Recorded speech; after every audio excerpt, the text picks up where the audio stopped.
Krajem godine se aktualiziralo i pitanje cijena i dostupnosti električne energije, posebno u Federaciji Bosne i Hercegovine, i zbog protesta rudara koje smo vidjeli u Sarajevu, ali u jednom širem kontekstu pitanja potencijalne energetske recesije. Ono što je važno da znamo, da znaju svi građani i građanke Bosne i Hercegovine, da se naša država obvezala na određene principe koje se odnose na proizvodnju električne energije, očuvanje okoline i sl. I da to što se od nas očekuje nije sad baš za 100 godina, nego u narednih 10, 20, 30 godina. Između ostalog, to se odnosi i na dekarbonizaciju, odnosno smanjenje upotrebe uglja u proizvodnji električne energije, korištenje obnovljivih izvora energije, vjetroelektrane, hidroelektrane, solarne panele i ostalo. I sve to je kod nas onako incidentne teme, više onako čini mi se angažman nevladinog sektora nego institucija. Šta je zapravo ta energetska recesija? Čeka li Bosnu i Hercegovinu i da li Bosna i Hercegovina može kao mala država i mala ekonomija uopće išta uraditi po tom pitanju? Istina, mi smo se obavezali da ćemo ispuniti određene ciljeve, da ćemo smanjiti emisiju ugljičnog dioksida, da ćemo koristiti više obnovljive izvore energije, ali međutim mi nismo ništa do sada posebno uradili da bi krenuli prema tom segmentu energetske tranzicije. Ono što nas čeka u narednim godinama jeste da će se uvesti te takozvane kao cross-border takse, prekogranične neke takse koje će u stvari naplaćivati kao dodatnu stvari taksu.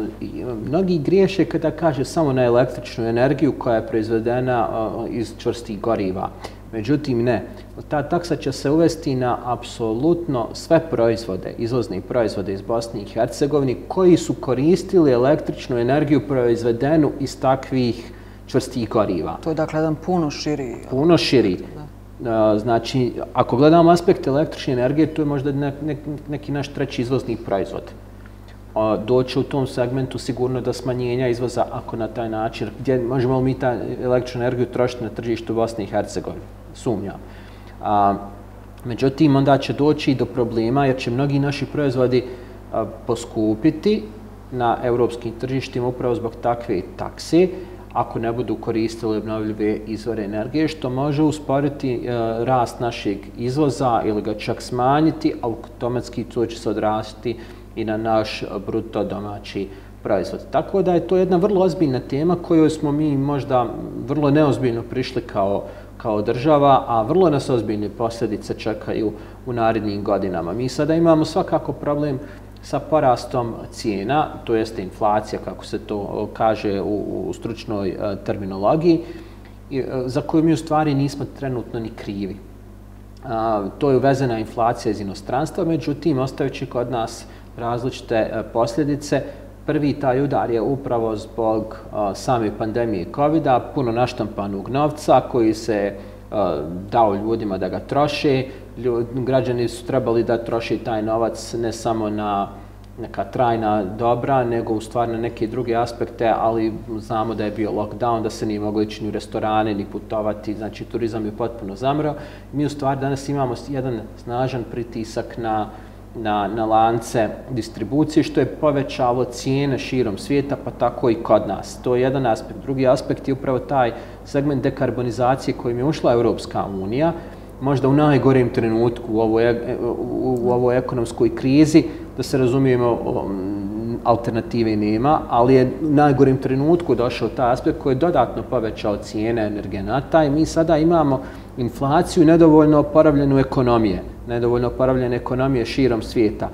Jedan od mehanizama kako suzbiti inflaciju u trenutku kada se inače ekonomije, to se tako zovu, pregrijavaju, jeste da se povećaju kamatne stope, ali to odmah znači pad ekonomske aktivnosti. I sada se mi nalazimo pred jednim vrlo teškim izborom. Ako povučemo taj mehanizam, onda možemo očekivati pad ekonomske aktivnosti i ono što se šapuće možda malo istidljivo u posljednje vrijeme u ekonomskim krugovima da bi se mogli vratiti na 70. godine i stagflaciju, znači ujedno i stagnaciju i inflaciju, što se do tada smatralo nemogućom pojavom u ekonomiji, a desila se. Postoji li neki način da se i ovako mala država zaštiti ili barem malo prevenira posljedice takvog scenarija?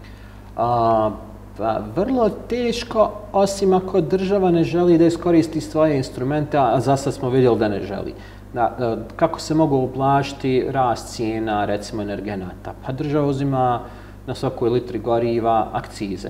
Znači, na svakoj litri goriva država uzme jednu konvertibilnu marku akciza i PDV-a. Na taj način se može odreći jednog dijela toga što uzima. Svakako ne prave te autoceste za koje uzmeju te akcize. Pa evo i da ne diraju taj novac koji ide u cestogradnju, koji ide kao namjenski, imaju akcizu koja ide u budžet. Između 30 do 40 fininga po litri, zavisi koji goriva.